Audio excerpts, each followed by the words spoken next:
cell phone right now. This is an Yeah, anchor yeah. sometimes for especially kids playing now, right? If you think about it, if you Oh were playing man. in college now, right, it's hard. And you've been attacked on social media, right? As of Oh late, yeah. right? We could talk about that if you want, but around student athletes who have to deal with this, like Right. what tools would you want to offer up the next great, you know, basketball player in this conference, let alone student? The internet is like the Coliseum, right? Just know that. When you're doing well, everybody is going to be cheering you on, right? When you do awful, people are going to boo you and get on you. But at the same time, it's entertainment to them, right? They don't take into account what you've done. They don't really love you, right? They don't care if you win or lose. They want to be entertained, right? That's why a lot of people in the media industry was like, oh, Channing, that's a hot take. And I'm like, I don't really have hot takes. I say what I say, and sometimes it's right, sometimes it's wrong, but I'm not trying to get the love of people who don't know me, right? I'm not trying to win a popularity contest. And if you are a true college athlete, your main goal should be to win, right? Your motivation to how you work out and how you play should not be based on other people's likes or not likes, right? If you win, right? If you win, and for example, Kawhi Leonard is probably one of the quietest people ever in the history of sports. Yet he is a two-time NBA champion, a two-time MVP, and if you check on his Instagram and what he does, he has millions and millions of followers. He doesn't do interviews. He does not care what people think about him, and yet he is respected for winning. So if your goal is to win and to be the best you, it should have nothing to do with the internet and social media trolls, right? Like for me, I said something about Michael Jordan. Obviously, to me, that's a barbershop argument, right? How can we tell who's the greatest? Even he said he can't tell who's the greatest. Is he up there? Is he on a Mount Rushmore? Of course, of course. But to each person, they have lived their own life to and loved a player or looked up to a player that they can try to emulate. To me, I'm 7 foot. I can't emulate Jordan. I can't jump that high and I shoot threes. Like that's the complete opposite. So for people, I've noticed if I say something wrong about their past and things that they don't agree with, they come at me with so much hate that has nothing to do with me. But I appreciate that the best and the worst parts of the internet is that if you really get it, they have the ability to touch you if you want it, right? So if you don't want it, cut the comments off, cut the DMs off. If you want to show people parts of your life that you're uncomfortable with, that's on you, because there are people out there going through things that they literally live on the internet to be negative.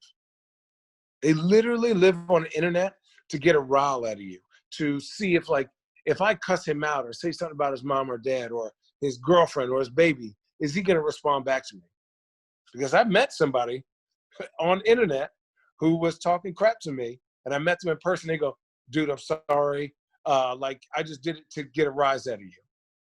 Because I knew, like, if you respond back to me, I was showing off to my friends.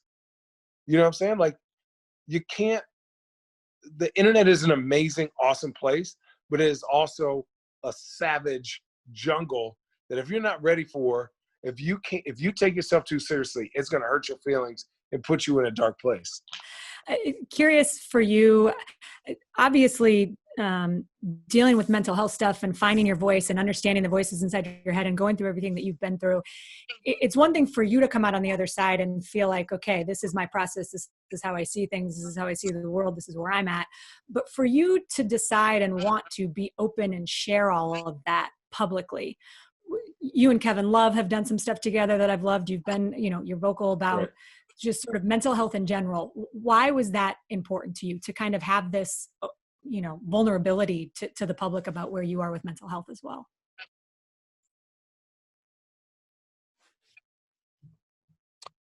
I think, to be honest, I've hit rock bottom. What do I have to lose? I think for me, I don't want people to feel like they're trapped or they're drowning, especially in the athletic world. I don't want you to feel like you're tougher because you hold your feelings in. Like, that doesn't make any sense, right? But it feels like that. Stop crying or get up, you're hurt. Like, it's okay to acknowledge that you're hurt. It's okay to push through something because it's important for you, but you don't have to feel peer pressure to be quiet about an injury for the sake of the team. You don't have to do any of that, right? You are okay with what you want to do. For me, I felt like Kevin has really taken this and skyrocketed with it, where mine is, I think, a little bit more personal. Now, I'm not saying it's harder for me to relate to anybody, but I'm saying a person having their parents die 1 month out of, next to each other is a little different, where anxiety and depression is something that a lot of people go through that they can't acknowledge. And to mention me playing, I literally, like, if I was a car, I maybe had $1.26 in gas, and whatever you got that night is whatever you got. And I barely remember going to the NBA Finals that year. One of the best coaches I ever had was like, you need to be emotionally invested in a game. And I couldn't because I had nothing. I was so emotionally invested, even just warming up. I would have just slept all the time. I would have just laid in the bed and slept. And I think for me, I said, after I get done with this and get to a good place, right? Not great, not bad, but good. I have to tell people that, like, my story, because I feel like if I can inspire one person to get help, 2 people, 5, that would be amazing. What do you think you tell somebody coming back? Because you mentally might have been okay to play, but you said like your body wouldn't even work, and it's been proven like pain stays in our body, and that might happen now with football coming up, basketball players being allowed back on campus. Curious your take and what you would tell a kid who's maybe not coming from the perfect situation right now as Right, he gets back to totally. campus. Take an hour for yourself. Get a towel, sit underneath a tree, listen to music, gather your thoughts, go to your good place, so that when you go to college and life starts to rev up a lot, and it seems a lot, you have created a happy place for you, separate of everywhere else, where you don't hear the trains, you don't hear the cars, you don't hear the yelling. Go somewhere quiet and literally acknowledge all the mumbo jumbo that's going on in your head. Don't look at Instagram. Don't look at Twitter. Don't look at TikTok. What else we got? I know nobody looks at Facebook anymore. Just be still. It's going to be uncomfortable, but the more you do it, 5 minutes, 10 minutes, the longest I ever meditated was 35 minutes, and I felt like an absolute new man. So these kids, take an hour for yourself. That independence is going to recharge your patience and your ability to make decisions, what's best for you and how you feel, and it's going to get you in tune with what is going to motivate you and to settle you into, like, being the best you.